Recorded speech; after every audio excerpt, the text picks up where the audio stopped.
पैसा कमाना जितना मुश्किल है उससे कहीं ज़्यादा मुश्किल है पैसे बचाना, उसे सही जगह संभाल कर रखना। घर चलाते चलाते हम अक्सर छोटे छोटे खर्चों पर ध्यान ही नहीं दे पाते और वहीं से हमारी सेविंग की कड़ी टूट जाती है। सच कहूँ तो घर की हर जिम्मेदारी निभाते हुए हमें पैसों की असली अहमियत सबसे ज़्यादा समझ में आती है। इस चैनल पर मैंने पहले भी सेविंग्स पर एक वीडियो बनाई थी जिसे आप लोगों ने बहुत पसंद किया। अगर आपने वह नहीं देखी है तो वीडियो के बाद ज़रूर देखिएगा, क्योंकि उसमें भी मैंने कई काम की बातें शेयर की थी। और आज उसी टॉपिक को आगे बढ़ाते हुए मैं आपके साथ कुछ और नए टिप्स शेयर करने वाली हूँ जो आपकी रोज़मर्रा की ज़िंदगी में प्रैक्टिकली काम आएंगे और आपके पैसों को सही दिशा देंगे। तो चलिए शुरू करते हैं और समझते हैं कि छोटे छोटे बदलाव करके कैसे हम अपनी सेविंग्स को मजबूत बना सकते हैं। देखिए दोस्तों, एक आदत जो हमें हमेशा याद रखनी चाहिए वह है ईमानदारी से बचत करना।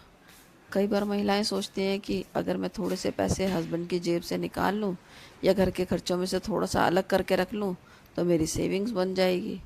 लेकिन सच मानिए, यह सेविंग्स नहीं होती है, यह चोरी कहलाती है। घर की सबसे बड़ी नींव भरोसा होता है। जब हस्बैंड और वाइफ के बीच ट्रस्ट होता है तो घर की हर चीज़ आसान हो जाती है। लेकिन अगर हम पैसे छुपा कर रखने लगे तो धीरे धीरे भरोसा टूट जाता है, और जहाँ भरोसा टूटे वहाँ प्यार और सुकून टिक नहीं पाता। इसलिए सही तरीका यही है कि आप खुलकर बात करें। अगर आपको अपने फ्यूचर के लिए सेविंग्स करनी है तो अपने हस्बैंड के साथ मिलकर प्लान बनाएं। उन्हें बताइए कि आप भी अपना एक छोटा सा फंड बनाना चाहती हैं। बिलीव मी, जब आप ओपनली अपनी बात रखते हैं ना तो सामने वाला समझता भी और सपोर्ट भी करता है। तो याद रखिए, छुपाकर पैसे रखना कभी भी घर को मजबूत नहीं करता, बल्कि घर की नींव हिला देता है। लेकिन खुलकर और ईमानदारी से की गई सेविंग्स ना सिर्फ आपको फाइनेंशियली सिक्योर करती है बल्कि रिश्तों में भी गहराई ले आती है।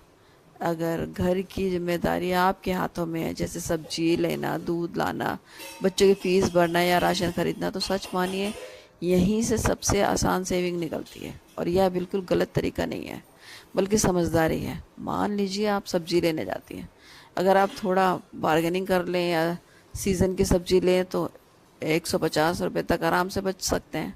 राशन की बात करें तो हर महीने 300 तक बचाना मुश्किल नहीं होता। बस थोड़ा दिमाग लगाकर अच्छे ऑफर्स या होलसेल में ख़रीदना सीखना होगा। दूध में भी कभी कभी एक एक्स्ट्रा लीटर जोड़कर पूरे हफ्ते का हिसाब मैनेज किया जा सकता है। ये सब छोटी छोटी सेविंग्स दिखने में छोटी लगती है, लेकिन साल भर में यही छोटी रकम मिलकर एक बड़ा अमाउंट बच जाती है। और सबसे अच्छी बात यह है कि इन चीज़ों में हस्बैंड कभी ज़्यादा चेक भी नहीं करते। तो घर चलाते चलाते जो आप समझदारी दिखाती हैं वही आपकी हिडन सेविंग्स बनती है। याद रखिए, होम मेकर होना मतलब सिर्फ खाना पकाना या सफाई करना नहीं है। असली होम मेकर वही होती है जो घर का हिसाब किताब भी समझदारी से संभाले और हर महीने थोड़ा बचा कर फैमिली के लिए एक सुरक्षित फ्यूचर बनाए। अगर आपके हस्बैंड ऑफिस से लौटते वक्त ही सब्जी, दूध, राशन या अन्य सामान घर ले आते हैं तो इस जगह से आप ज़्यादा बचत नहीं कर पाएंगी। लेकिन इसका मतलब यह बिल्कुल नहीं कि आप सेविंग ही नहीं कर सकती। आप अपना तरीका अपना सकती हैं। महीने की शुरुआत में हस्बैंड से साफ तय कर लीजिए कि आपको हर महीने एक फिक्स अमाउंट दिया जाए, चाहे वह 1000 हो, 2000 हो या जितना भी संभव हो। यह रकम आपकी पर्सनल सेविंग होगी और इसे आप किसी और चीज़ में खर्च नहीं करेंगी। अगर आपके हस्बैंड रोज़ कमाते हैं तो आप डेली 20 से 50 रुपये भी अलग रख सकती हैं। कभी कभी छोटी रकम भी बड़ी बन जाती है। याद रखिए, बूंद बूंद से ही घड़ा भरता है। महीने के अंत में आप देखेंगे कि यह छोटी छोटी बचत मिलकर अच्छे खासे पैसे बन जाते हैं। इस तरह आप घर के खर्चों में डायरेक्ट मैनेज ना कर पाने के बावजूद अपनी फाइनेंशियली इंडिपेंडेंस और पर्सनल सेविंग मेंटेन कर सकते हैं। अगर बच्चों को रिलेटिव से या कहीं जाते आते वक्त पैसा मिलता है तो उन्हें गुल्लक में डालने की आदत डालना बहुत अच्छी आदत होती है। सेविंग हैबिट है। बच्चों को छोटी उम्र से ही पैसे की वैल्यू और सेविंग का महत्व समझाना चाहिए। जब भी उन्हें पैसे मिले तुरंत उन्हें गुल्लक में डालने के लिए प्रोत्साहित कीजिए। छोटी सी आदत न सिर्फ उनकी पॉकेट मनी को बचाने में मदद करेगी बल्कि उनमें फाइनेंशियली डिसिप्लिन भी लाएगी। और सबसे अच्छी बात यह है कि जब बच्चे खुद अपनी बचत बढ़ते हुए देखते हैं तो उनमें एक तरह का कॉन्फिडेंस और खुशी आती है। अगर आप यह हैबिट आज से डालेंगी तो यकीन मानिए आने वाले समय में आपके बच्चे भी समझदारी से पैसे का इस्तेमाल करना और बचाना सीख जाएंगे। अक्सर ऐसा होता है कि जब हम मायके जाते हैं तो मम्मी पापा या भाई हमें कुछ ना कुछ देने की कोशिश करते हैं, कभी कपड़े, कभी बच्चों के लिए खिलौने या कोई और सामान। अब सच बताइए, क्या हमेशा वही चीज़ हमारे काम आती है? कई बार साइज़, पसंद या ज़रूरत मैच ही नहीं करती। ऐसे में आप पोलाइटली कह सकते हैं कि कपड़े की जगह मुझे उसके पैसे दे दीजिए, मैं खुद ज़रूरत के अनुसार चीज़ ले लूँगी। यह कहने में बिल्कुल भी गलत नहीं है, क्योंकि पैसा वही काम आएगा जो आपकी ज़रूरत है। और सबसे अच्छी बात यह है कि यह सीधे आपकी छोटी सी भी सेविंग में जुड़ जाएगा। अब बात करते हैं शॉपिंग की। मान लीजिए मायके जाकर आपने 1500 रुपये की शॉपिंग की। उस वक्त हमेशा कोशिश कीजिए ज़रूरत के हिसाब से सामान लेने की, ना सिर्फ मन भरने के लिए। अगर थोड़ा सा दिमाग लगाएं, दुकानदार से पोलाइटली प्राइस कम करने की बात करें या सही दुकान से सामान लें, तो 1500 की चीज़ 1200 में, 1300 में आसानी से मिल जाएगी। मतलब एक ही बार में 200-300 की बचत। और यह कोई मुश्किल काम भी नहीं है। यह सब मैंने मार्केट में देखा है। कभी कभी दुकानदार खुद भी डिस्काउंट देते हैं। अगर आप सॉफ्टली बोलें, भैया थोड़ा कम कीजिए, मैं रेगुलर कस्टमर हूँ आपकी, बस इतनी सी बात काम कर जाती है। बचत का ज़रूरी नहीं है कि बचत हम बड़ी बड़ी रकम से ही करते हैं, बड़ी बड़ी शॉपिंग से ही करेंगे। छोटी छोटी चीज़ों से भी अपने खर्चे बचाकर अच्छा खासा अमाउंट हम अपने लिए इकट्ठा कर सकते हैं।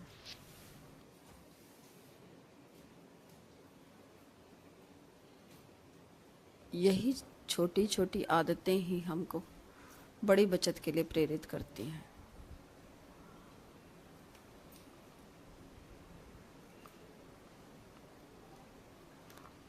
और ये सब मिलकर महीने के आखिर में अच्छा खासा अमाउंट बन जाते हैं। तो दिखावट या पैसा कमाने की समस्या नहीं है, असली बात है उसे सही जगह रोकना। और यह छोटी छोटी आदतें ही आपको फाइनेंशियली स्ट्रांग बनाती है। अब थोड़ा खर्चों की बात करते हैं। देखिए, मैं खुद भी कभी महंगी शॉपिंग करने की शौकीन नहीं रही हूँ। मुझे ब्रांडेड चीज़ों का ज़्यादा क्रेज़ नहीं है। मेरा हमेशा यह मानना रहा है कि 2000-3000 की एक ही साड़ी पर लगा दूँ तो इसका क्या फ़ायदा है। क्योंकि सच कहें तो साड़ी या सूट हमें साल में कितनी बार पहनने का मौका मिलता ही है, और फिर ज़्यादा कपड़े अलमारी में ही पड़े रहते हैं। इसलिए मैं हमेशा अफोर्डेबल शॉपिंग करती हूँ। वही 2000-3000, 3-4 अच्छी साड़ी सूट आ जाते हैं जिससे आप रोज़मर्रा में भी कंफर्टेबली आराम से पहन सकती हैं। फ़ायदा यह है कि वैरायटी भी बनी रहेगी और पैसा भी ऑटोमेटिकली बच जाता है। असल में बचत सिर्फ गुल्लक में पैसा डालने से नहीं होता है, यह हमारी सोच और आदतों से भी आती है। अगर हम स्मार्ट तरीके से खर्च करेंगे तो बिना किसी सेक्रीफाइस के भी अच्छा पैसा बचाया जा सकता है। दूसरी बात दोस्तों, घर में रहते रहते भी हम छोटी छोटी एक्स्ट्रा इनकम निकाल सकते हैं। जैसे मान लीजिए घर पर घी बनता है और कभी वह ज़्यादा जमा हो जाए तो उसे रिलेटिव या नेबर्स को बेचकर थोड़ा सा पैसा अलग से रखा जा सकता है। यही पैसा आपकी छोटी सी सेविंग बन जाता है। इसी तरह अगर आपके घर में अचार, पापड़ या घर का बना कोई और सामान एक्स्ट्रा बन जाता है तो उसे भी आप आसानी से आसपास के लोगों को देकर थोड़ा बहुत कमा सकते हैं, अगर कमाना चाहें इस तरह से तो। अदरवाइज़ आप ये सब काम नहीं करना चाहते तो अपने पैसे हिसाब से खर्च करें, अपनी ज़रूरत के अनुसार खर्च करें। और एक ना एक बैंकों में भी इतने एक से एक सेविंग की स्कीम चलती रहती है, बैंक में सेव करें।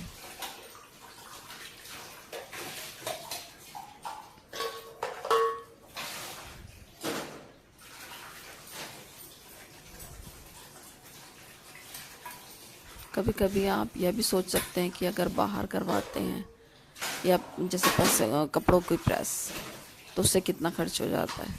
उसे आप घर में ही आयरन कर लें तो आपकी कितनी बचत हो सकती है।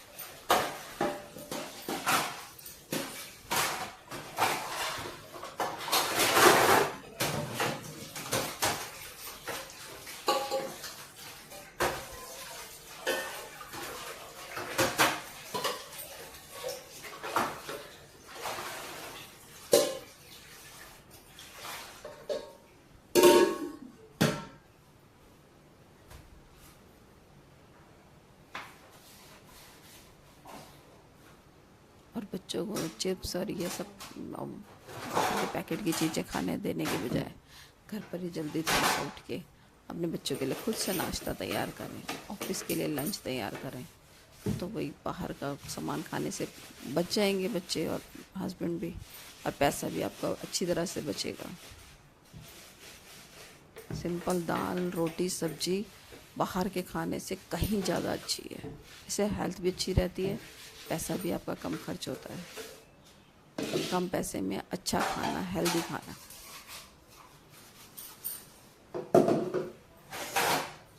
पैसा बचाना कोई बड़ी ट्रिक नहीं है, यह पूरी तरह हमारी सोच और आदत पर डिपेंड करता है। चाहे 10 रुपये हो या 100 रुपये, छोटी सी सेविंग वक्त आने पर बहुत बड़ी हेल्प बन जाती है। और सच तो यह है क्योंकि सबसे बड़ी ताकत ही यही है, वह बूंद बूंद से घड़ा भरना जानती है। तो दोस्तों, यह थे मेरे तरीके। उम्मीद करती हूँ मेरी बातें आपको कहीं ना कहीं हेल्प करेंगी और आप भी उन्हें अपनी ज़िंदगी में अपना कर फ़र्क महसूस करेंगे। अगर ये वीडियो आपको अच्छा लगे तो लाइक ज़रूर कीजिएगा। अगर आप पहली बार मेरे चैनल पर आएँ तो सब्सक्राइब करना मत भूलिए। और हाँ, पिछला वाला वीडियो भी ज़रूर देखिएगा, मैंने इसमें भी बहुत सारी पावरफुल टिप्स सेविंग की टिप्स डाली हैं। तो मिलते हैं अगले वीडियो में। अपना ख्याल रखिए, खुश रहिए और छोटी छोटी सेविंग करना मत भूलिए। Take care.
है।